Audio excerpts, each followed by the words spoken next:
आज मेरी तबीयत ज़रा सी ख़राब हुई तो मेरी सास कहने लगी, चलो बेटी तुम्हें डॉक्टर के पास ले चलूं। लगता है कि तुम्हें डॉक्टर के पास जाने की ज़रूरत है। सास के कहने पर मैं तैयार हुई। वह मुझे डॉक्टर के पास ले गई।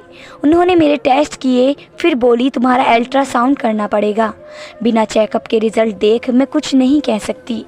थोड़ी देर बाद एक लड़की आई, उसने मुझे लिटाकर मेरा अल्ट्रासाउंड किया और फिर मुझे वापस बाहर भेज दिया। जब तक मेरी सास डॉक्टर के पास बैठी रही। डॉक्टर तो बहुत खुश लग रही थी, मगर उन्होंने मुझे बाहर जाने को कह दिया। कहने लगी तुम्हारी पर्ची बना रही हूँ, बाहर जाकर बैठो। सास मेरी अंदर ही रह गई। शायद वे बुजुर्ग औरत थी, इसलिए उन्हें बाहर ना भेजा। काफ़ी देर इंतज़ार करती रही, फिर सास ने मुझे अंदर बुलाया। मैं गई तो डॉक्टर का चेहरा उतरा हुआ था। मिस आहना, क्या आपको बचपन में चोट वगैरह लगी थी? नहीं डॉक्टर साहब, ऐसा क्यों कह रही हैं आप? क्योंकि आपके लिए बुरी खबर है। वह क्या? मैंने परेशान होकर पूछा। कि आप कभी मां नहीं बन सकती। आपने बच्चा पैदा करने की सलाह मौजूद नहीं है। आपको मैं ऐसे नहीं समझा सकती, बस ये कहूँगी कि आप कभी मां नहीं बन सकती। मेरे तो दिल में जैसे कुछ टूट सा गया। मैंने सोचा नहीं था कि ज़िंदगी इतनी बड़ी परेशानी लिए मेरे सामने खड़ी होगी। मैं वहीं पर बैठकर रोने लगी। आंखों से टप टप आंसू बहने लगे। मैंने अमन से मोहब्बत में शादी की थी। अब वह अपनी माँ की सुनते थे। वह कहते थे कि मेरी माँ जो कहे उनकी बात टालना नहीं। अब मुझे लग रहा था कि अब इस घर में मेरी जगह नहीं बची। जब औलाद ही पैदा नहीं कर सकती तो फिर मुझ जैसी औरत का अमन की ज़िंदगी में क्या काम। उनकी माँ को तो बच्चों से बहुत मोहब्बत थी। मैं वहीं बैठकर रोने लगी।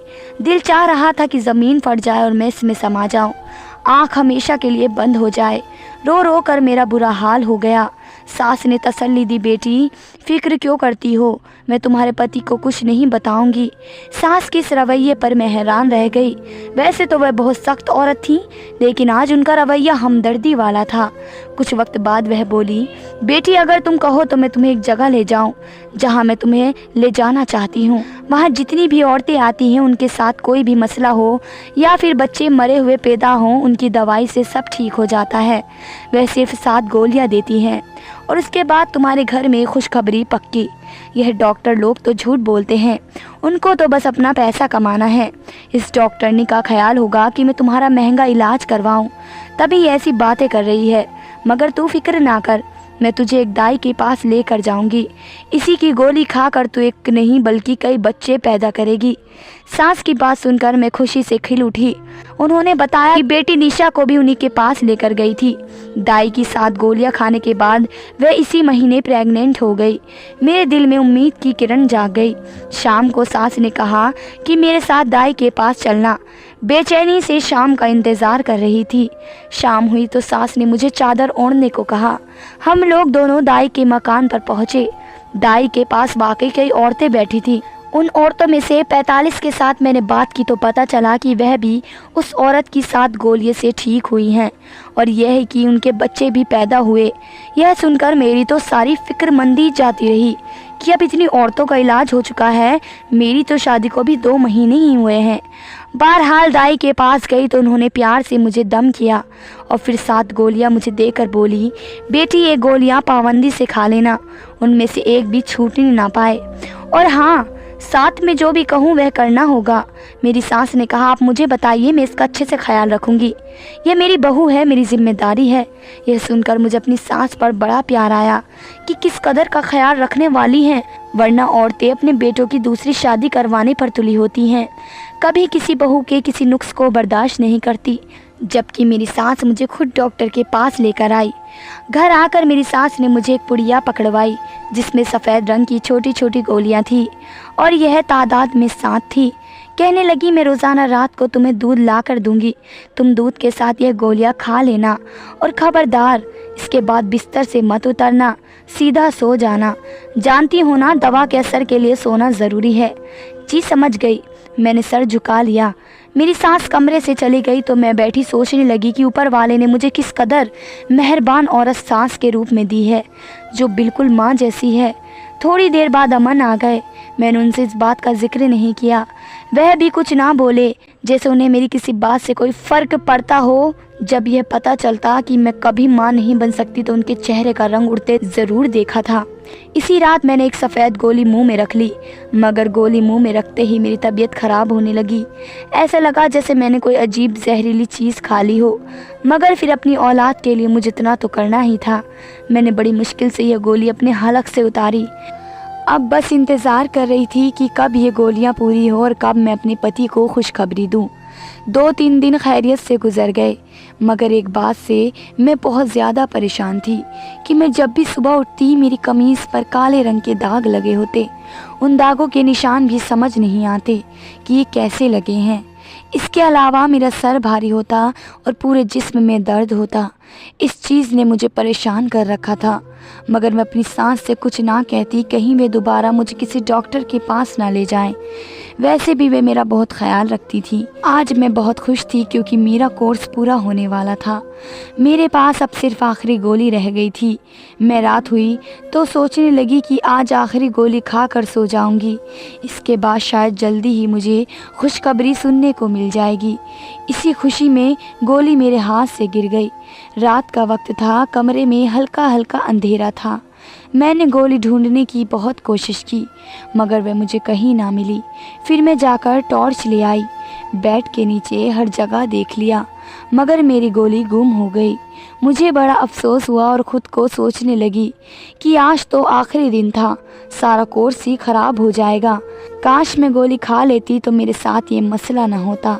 अब न जाने बाकी 6 गोलियों का असर भी मुझ पर होगा या नहीं। फिर सोचने लगी कि दाई कौन सी दूर है, अभी वक्त ज़्यादा नहीं गुजरा। सुबह सवेरे के वक्त में अंधेरे में ही उनके घर चली जाऊंगी। गांव के लोग तो सुबह सवेरे उठ जाते हैं, सुबह सवेरे ही उनसे गोली ले लूँगी तो बाकियों का असर जाएगा नहीं। यही सोचकर मैंने सोने की कोशिश करने लगी कि सुबह जल्दी उठूँगी तो दाई के पास जल्दी पहुँच पाऊँगी, मगर उसकी नौबत नहीं आई। मुझे लेटे हुए 10 मिनट ही गुजरे कि मेरी सांस कमरे में दाखिल हुई। मैं भी सोने की एक्टिंग करने लगी, कहीं ये ना समझे कि मैंने गोली नहीं खाई, क्योंकि गोलियों के असर में अक्सर मुझे नींद आ जाती। मैं सोच रही थी कि 1-2 बार मुझे देखने के बाद सांस कमरे से चली जाएगी, मगर ऐसा नहीं हुआ। वह कमरे में रुकी रही। मैं आंखें खोल कर देख भी नहीं सकती थी कि वे क्यों रुकी हैं।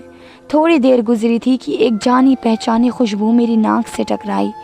ये जो खुशबू अगरबत्ती की थी, जो शायद मेरी सांस ने अपने हाथ में ले रखी थी। मैं अभी सोती रही, कहीं उन्हें शक न हो जाए कि मैंने गोली नहीं खाई।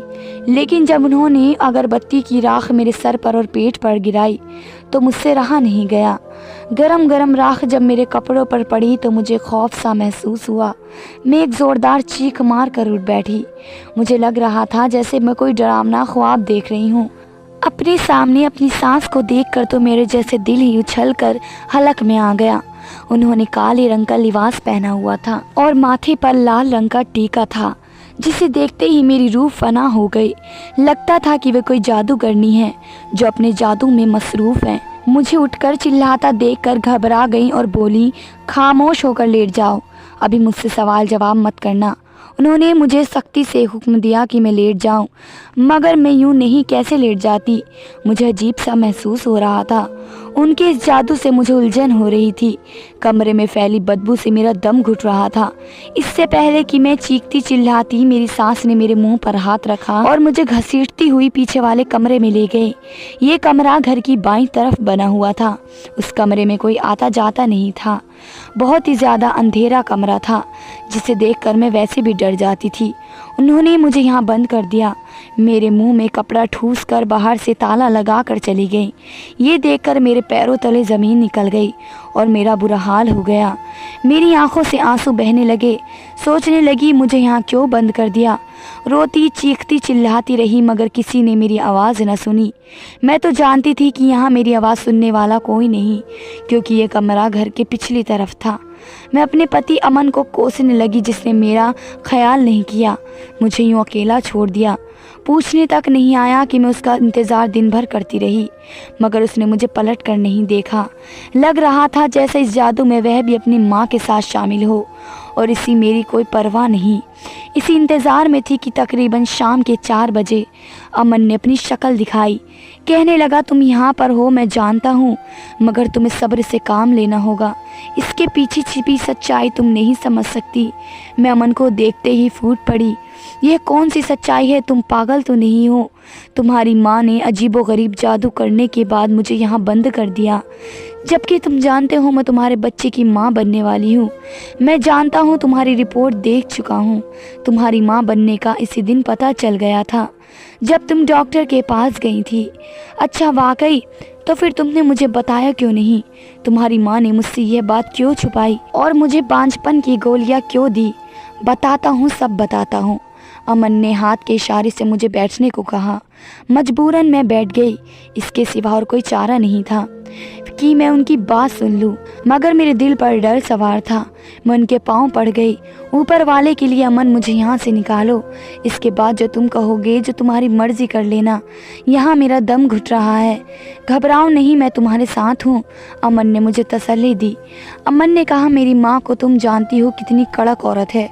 औरतें उनसे फूंक मरवाने आती हैं और सभी का फ्री में इलाज करती हैं। शायद तुम इस बात को नहीं जानती, क्योंकि माँ ने आजकल यह काम जारी कर दिया है, मगर मैं माँ को अच्छी तरह जानता हूँ। वे लोगों की मदद करती हैं, खासकर बांझ औरतों की।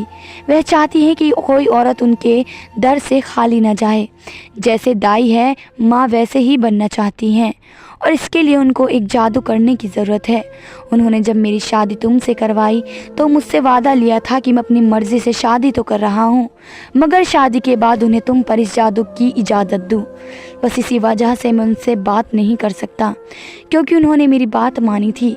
तुम्हें मुझसे शादी करवा कर मेरी दिली तमन्ना पूरी की, मगर अब मुझे भी तो उनकी माननी है। अगर वह ये जादू कर रही हैं तो उन्हें करने दो। इससे शायद तुम्हारे बच्चों को भी कोई नुकसान ना पहुँचे, मगर मैं जानता हूँ कि माँ की नीयत बुरी नहीं है। वे बाकी औरतों की मदद करना चाहती हैं। मैं अपने पति की ये राम कहानी सुनकर चिल्ला उठी। तुम पागल तो नहीं हो? अमन, मर्द बनो। तुम्हारी अकल को क्या हो गया है? तुम्हारी माँ सरस्वती जाहिल है।